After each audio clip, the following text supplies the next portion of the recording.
नमस्कार, बहुत स्वागत है आपका। आपके साथ मैं हूं ज्योत्सना पाटनी। भारत पर इस वक्त डबल मुसीबत का अटैक हुआ है।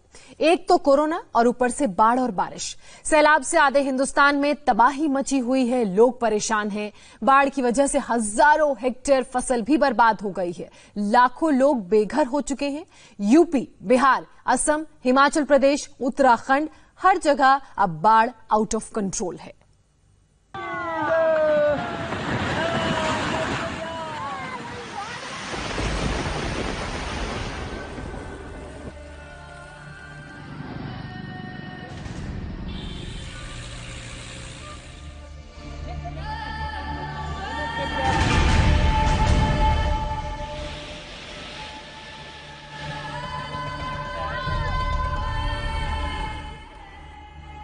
कोरोना काल में इसे पानी का प्रचंड प्रहार नहीं कहेंगे तो और क्या कहेंगे।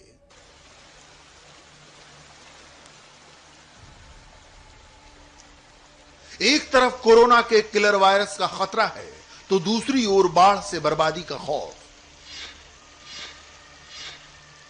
कोरोना के संक्रमण काल में बाढ़ कुदरत की दोहरी मार बनकर इंसानों को बेहाल कर चुकी है। कोरोना से बचने के लिए घर में रहना जरूरी है, लेकिन लोगों के घर आंगन में घुसा बाढ़ का पानी उन्हें घर से बाहर करने पर आमादा है। बाढ़ घर में रहने नहीं देती और घर के बाहर निकले तो कोरोना का वायरस अपने जानलेवा जबड़े में जकड़ने के लिए घात लगाए बैठा है। इंसान के सामने चुनौती इस बात की है कि आखिर बचें तो किससे बचें। अभी तो जुलाई का ही महीना है और सैलाब का ऐसा सितम है कि जमीन का जर्रा जर्रा जलमग्न है। जहां तक नजर जाएगी वहां तक पानी ही पानी नजर आएगा। इस बार की बाढ़ इसलिए भी और खतरनाक है कि सूबे की सरकारें बाढ़ से बचाव की पूरी तैयारी नहीं कर पाई, क्योंकि सरकार का पूरा फोकस लोगों को कोरोना से बचाने में लगा है। असम, बिहार, उत्तराखंड और हिमाचल प्रदेश में नदियां उफान पर हैं। लोग बाढ़ और बारिश से बेहाल हैं, तो पहाड़ों पर लैंडस्लाइड ने भी आफत मचा रखी है। कोरोना से बचने के लिए सरकार ने जो गाइडलाइंस बनाई हैं, उनके मुताबिक स्विमिंग पूल में नहाने की मनाही है। कोरोना काल में देश भर में स्विमिंग पूल बंद है, लेकिन बाढ़ ने गांव से लेकर शहर तक को स्विमिंग पूल बना रखा है। घर में ही रुके तो बाढ़ मार डालेगी, बाहर निकले तो कोरोना का खतरा है।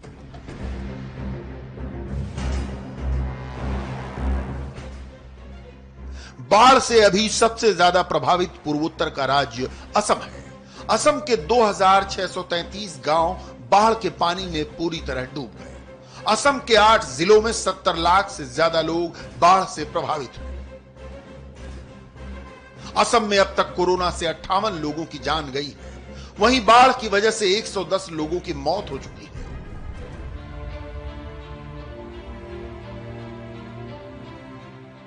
गुवाहाटी से आई इस तस्वीर को देखिए। पूरा इलाका पानी में डूबा है। भारी बारिश के बाद से ब्रह्मपुत्र नदी उफान पर है और खतरे के निशान के करीब बह रही है। यहां भी जिंदगी पूरी तरह सैलाब से घिरी है। असम का तिनसुकिया, गुवाहाटी, नगांव और चिरांग में बाढ़ के पानी ने लोगों को बेहाल कर रखा है। यहां के सारे इलाके पानी से पूरी तरह डूबे पड़े हैं। लोगों के मकान पानी में डूब गए हैं। डैम से छोड़े गए पानी ने मुसीबत और बढ़ा दी है। इन इलाकों में एनडीआरएफ और एसडीआरएफ की टीमें रेस्क्यू में लगी हैं।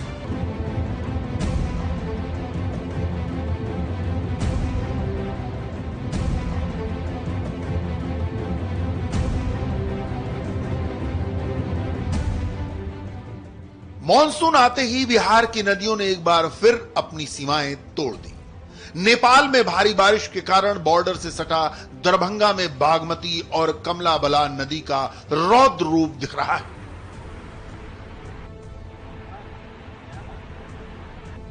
मजबूरी में इस प्रेग्नेंट महिला को कुछ लोग ट्यूब पर बिठाकर सैलाब पार करवा रहे हैं। लोगों ने इस ट्यूब के साथ बांस की बल्ली बांध दी है और इसके सहारे ही आगे बढ़ते नजर आए।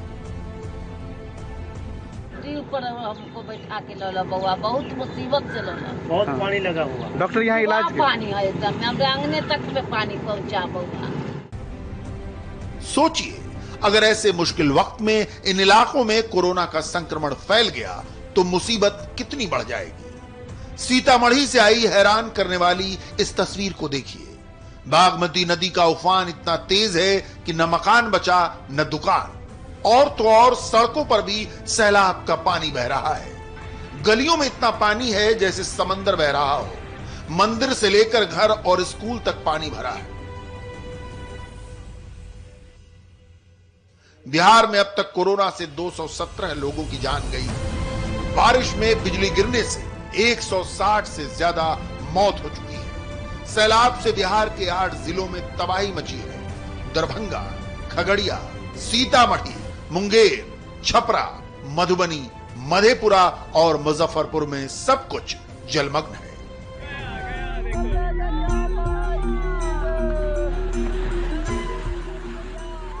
बिहार के भागलपुर में देखते ही देखते एक आंगनवाड़ी सेंटर पानी में समा गया। गंगा नदी की धारा में मिट्टी का कटान तेज हुआ और उसका असर यह हुआ कि सबौर प्रखंड के नया टोला रामनगर में एक आंगनवाड़ी केंद्र पानी में विलीन हो गया।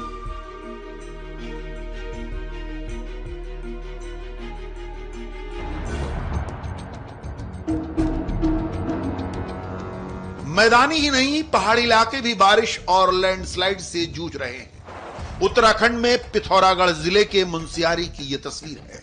रास्ते टूट चुके हैं। जिंदगी को दांव पर रखकर लोग नदी पार कर रहे हैं। यहां भी सवाल वही है, घरों से बेघर हुए लोग अगर कोरोना वायरस की चपेट में आ गए तो सोचिए हालात कितने जानलेवा हो जाएंगे। आखिर जो नदियां अपने आसपास के इलाकों में खुशहाली लाती हैं, वही मॉनसून के मौसम में बर्बादी की वजह कैसे बन जाती हैं। बाढ़ की वजह से अरबों रुपए की तबाही की वजह देश की 10 नदियां हैं जो हर साल मॉनसून के मौसम में बाढ़ ले आती हैं। पहली है ब्रह्मपुत्र नदी, जो तिब्बत के दक्षिण में मानसरोवर झील के पास चेमायोंगद्रुंग ग्लेशियर से निकलकर 2906 किलोमीटर का सफर तय करती है। चीन में 1625 किलोमीटर की दूरी तय करके नामचा बारवा पर्वत के पास दक्षिण पश्चिम की दिशा में मुड़कर भारत के अरुणाचल प्रदेश में घुसती है। अरुणाचल प्रदेश और असम से होते हुए भारत में 918 किलोमीटर के बाद बांग्लादेश में प्रवेश कर बंगाल की खाड़ी में मिल जाती है। इस साल भी असम में ब्रह्मपुत्र नदी का उफनता पानी बाढ़ बनकर कहर बरपा रहा है, तो बिहार में कोसी, गंडक और बागमती नदियों ने मैदानी इलाकों को दरिया में तब्दील कर दिया है। बिहार के 38 जिलों में से 28 बाढ़ के खतरे वाले माने जाते हैं।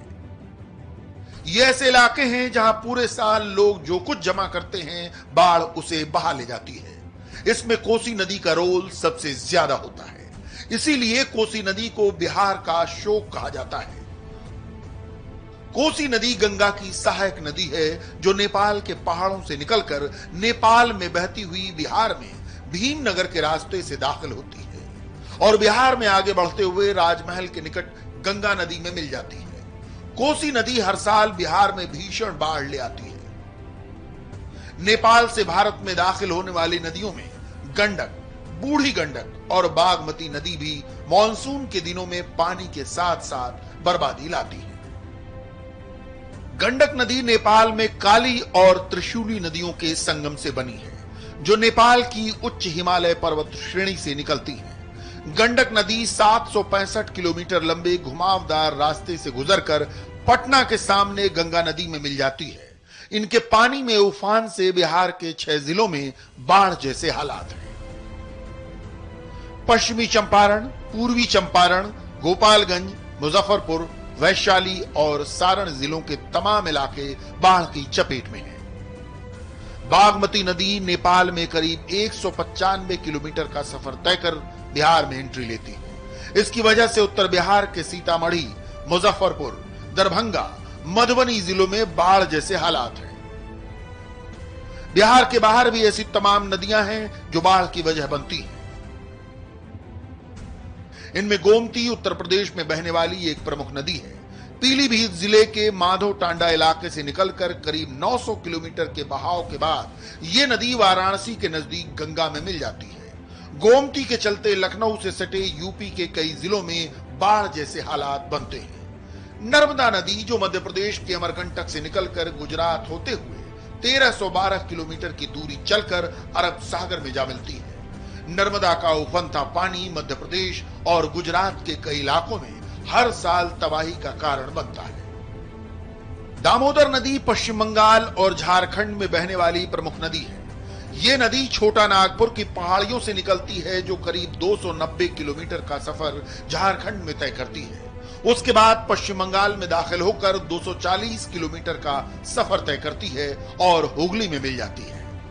गोदावरी नदी महाराष्ट्र, तेलंगाना और आंध्र प्रदेश से बहते हुए राजमुंदरी शहर के करीब बंगाल की खाड़ी में जाकर मिलती है। गोदावरी नदी को दक्षिण गंगा भी कहा जाता है, लेकिन बाढ़ लाने में यह नदी पीछे नहीं है।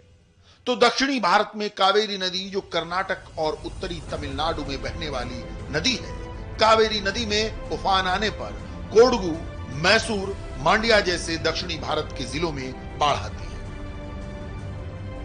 मॉनसून में ये नदियां बाढ़ के साथ साथ लोगों के लिए मुसीबत भी अपने साथ लाती हैं। उत्तर भारत की जीवन रेखा कही जाने वाली गंगा नदी का पानी अभी तो स्थिर है, लेकिन कई जगह बढ़ता जलस्तर चिंता बढ़ा रहा है।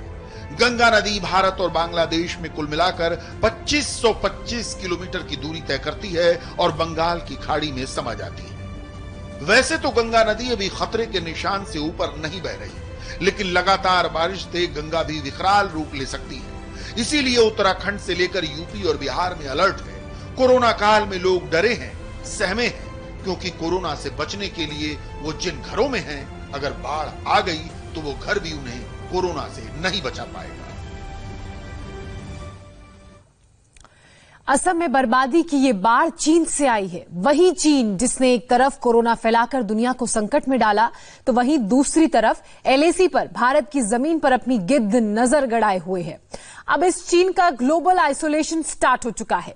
भारत के एक मिलिट्री एक्शन ने भी चीन को कंफ्यूज कर दिया है। भारत ने एलएसी पर चीन की निगरानी के लिए 2 ऐसे विमान तैनात किए हैं जिसे देखकर चीन परेशान है, क्योंकि उसे भारत से ऐसे सरप्राइज की उम्मीद नहीं थी।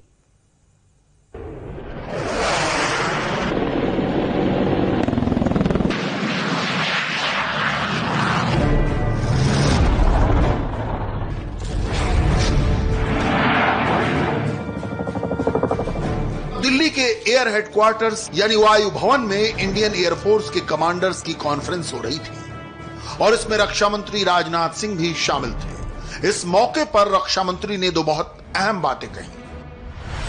पहला, उन्होंने बालाकोट का जिक्र किया और कहा कि वायुसेना ने लद्दाख में अपने लड़ाकू विमान और हेलीकॉप्टर बहुत तेजी से तैनात किए हैं। दूसरी बात, उन्होंने कहा कि लद्दाख में वायुसेना के रैपिड डिप्लॉयमेंट से दुश्मन को बहुत सख्त संदेश गया है।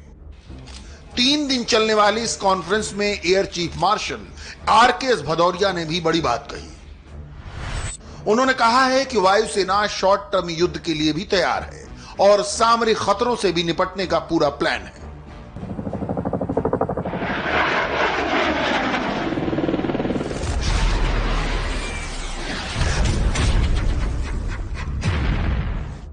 यानी पॉलिटिकल और मिलिट्री लीडरशिप चीन से धोखे की आशंका को लेकर पूरी तरह तैयार है और इसकी वजह है 2 ऐसे हथियारों की तैनाती जो चीन के लिए एक सरप्राइज पैक की तरह है, जो अभी बंद है और तभी खुलेगा जब हवाई जंग की नौबत आएगी।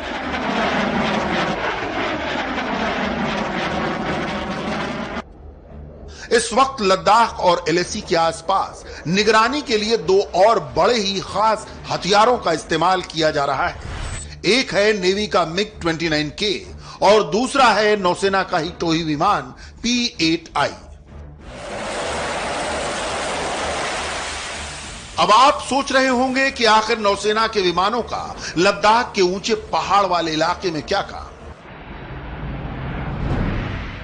यह बहुत जायज सवाल है और इसका जवाब भी है जो आपको तफसील से बताएंगे। मगर पहले आपको चीन को कंफ्यूज करने वाली स्ट्रेटजी जरा बता दें। इसे out of the box thinking कहते हैं, यानी कुछ हट के करना, जिसकी उम्मीद चीन ने की ही नहीं। चीन सोचता रह जाएगा और जो स्ट्रेटजी उसने भारत के बाकी विमानों के लिए बनाई होगी वो फेल हो जाएगी। इसे हम चीन के महान युद्ध रणनीतिकार सन त्सू की बातों से समझ सकते हैं, जिन्होंने 2500 साल पहले बताया था कि युद्ध में जीत दुश्मन को चालाकी से धोखा देने और उसे भ्रमित करने से होती है। यानी भारत अब जिनपिंग और उनकी आर्मी को चाइनीज अंदाज में ही काउंटर कर रहा है। रक्षा मंत्री राजनाथ सिंह ने एयरफोर्स कमांडर कॉन्फ्रेंस में कहा कि शॉर्ट नोटिस पे किसी भी तरह के ऑपरेशनल कैपेबिलिटी के साथ भारतीय वायुसेना को तैयार रहना चाहिए। यहां तक कि लाइन ऑफ एक्चुअल कंट्रोल के हालात को देखते हुए कुछ भी किसी भी समय हो सकता है, इसकी तैयारी पूरी तरह से भारतीय वायुसेना की होनी चाहिए। भारतीय वायुसेना के chief air chief marshal RKS Bhadauria ने भी साफ तौर पे कहा कि भारतीय वायुसेना की ऑपरेशनल कैपेबिलिटी और थ्रेट से निपटने की पूरी तैयारी है। चीन के लिए सेना का डिप्लॉयमेंट क्या है? आर्मी की भी और एयरफोर्स की भी। अब इसे समझने का वक्त है। हमने लद्दाख में LAC की ओर जाती सेना की तोपें भी देखी, सेना के ट्रकों का काफिला भी देखा और लद्दाख के आसमान में सुखोई और MiG-29 जैसे विमानों की गड़गड़ाहट को भी महसूस किया।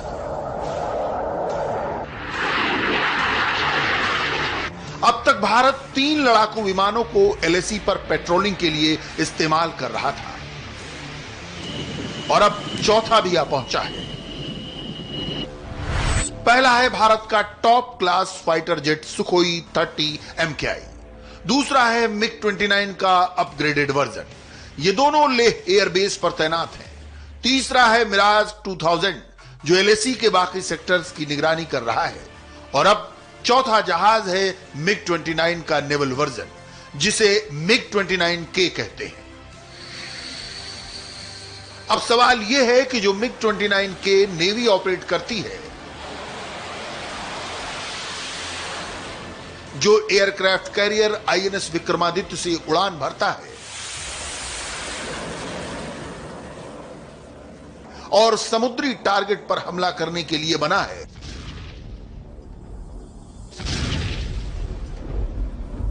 वो आखिर लद्दाख में क्यों इस्तेमाल किया जा रहा है? MiG-29K एयरफोर्स में ही इस्तेमाल होने वाले MiG-29 का नेवल वर्जन है। भारत ने INS विक्रमादित्य कैरियर को लेकर हुई डील में ऐसे 45 विमान खरीदे। विक्रमादित्य पर 25 MiG-29K तैनात हैं, जबकि बाकी नौसेना के एयरबेस पर रहते हैं और अब इन्हें लद्दाख में भी इस्तेमाल किया जा रहा है।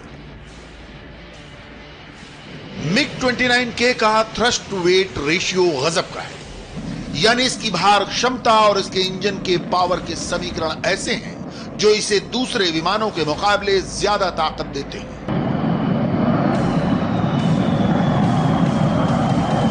यही वजह है कि पूरी दुनिया में MiG-29 को बहुत बेहतरीन डॉग फाइटर माना जाता है और रूस में बने MiG-29 की इस खूबी से तो अमेरिका और नेटो देश भी परेशान रहे हैं और अब चीन के लिए भी यह बड़ा सरप्राइज साबित होगा। MiG-29K का रेडार ज्यादा आधुनिक है। यह आम MiG-29 से 50% ज्यादा ईंधन लेकर उड़ता है। इसकी बॉडी पर ऐसी कोटिंग है जो इसे रेडार पर आम MiG-29 से 4 गुना छोटा दिखाती है। यह मिड एयर फ्यूलिंग भी कर सकता है, यानी आसमान में दूसरे विमान को ईंधन दे सकता है। फिलहाल रुकेंगे एक ब्रेक के लिए। ब्रेक के बाद देखिए कोरोना पर काबू पाने के लिए झारखंड सरकार ने क्या बड़ा फैसला लिया।